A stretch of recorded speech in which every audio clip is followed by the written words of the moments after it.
Voilà, petit, peut-on. T'es pas exactement Au milieu. Au milieu, j'aurais fait au milieu parce qu'il faut pas au milieu. Non, je suis chiante.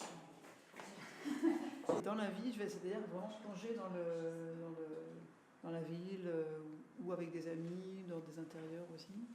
Une partie est dans la rue, surtout à Marseille. Il y a beaucoup de dessins là, qui sont faits à Marseille.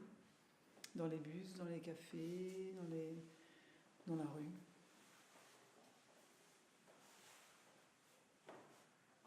C'est plus comme des carnets de voyage, même si c'est dans la propre ville où j'habite, enfin où j'habitais. Maintenant, il y en a qui sont pris à Bourges aussi, là, ou en vacances en Bretagne, dans des parcs. Oui, c'est plus comme un carnet de voyage que comme un croquis, parce qu'un croquis, on a l'idée de réaliser derrière une œuvre plus solide. Alors que là, ça reste l'objectif de faire des croquis. Je me fais une palette de 4 ou 5 couleurs, 4 ou 5 feutres. Je me limite vraiment dans la palette de couleurs, ce qui va donner l'atmosphère colorée en fait de ma scène. Et puis ensuite, je reste dans un endroit assez longtemps à observer ce qui se passe, m'imprégner. Et puis à un moment donné, il y a un déclic qui me fait démarrer. Donc un détail, ça peut être une posture, un personnage ou un détail du paysage. Et là, une fois que c'est démarré, ensuite c'est comme un engrenage, c'est-à-dire que tout va venir s'agencer, les différentes parties viennent s'agencer les unes avec les autres. Et j'essaie vraiment de dessiner le lieu, c'est-à-dire pas seulement ce qui bouge, mais tout ce qui bouge pas aussi, tout ce qui fait partie de l'atmosphère. Donc c'est des détails, mais j'aime beaucoup dessiner les détails et les choses qui paraissent sans importance.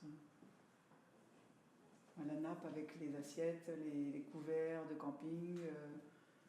Après, les détails, ça peut être quelqu'un qui a son ordinateur à une terrasse de café. Il y a beaucoup de rêverie aussi, je pense, dans ce que j'ai dessiné, parce que peut-être que je suis un petit peu attirée aussi par ce côté plané, se laisser happer par le temps. Dans l'accrochage, tout s'est redispatché en fonction des couleurs. Donc finalement, ce que j'avais prévu a été bouleversé. J'avais prévu de faire un côté rue, terrasse de café, et puis un côté plus l'intimité dans les maisons. Et en fait, tout s'est mélangé. On s'est laissé guider par l'intuition des résonances des couleurs entre elles. Donc, du coup, non, il n'y a pas de thématique très visible. Il y a quelques dessins qui sont nouveaux, où j'ai mélangé avec de l'acrylique du pigment. Donc j'ai fait des mélanges de pigment et d'acrylique un peu libres, comme ça, comme des taches. Et ensuite, j'ai recherché des formes dedans. Donc celui-là, par exemple, c'est un personnage qui est né comme ça. Voilà, le fond, là, pareil, en pigment. Ici, la gare de Limoges, avec des pigments qui refont un ciel derrière. Donc c'est une manière de redécouper les espaces, de retravailler un peu le dessin après. Mais la plupart ne sont pas retravaillés après, ils sont vraiment tels qu'ils sont sortis du carnet de croquis.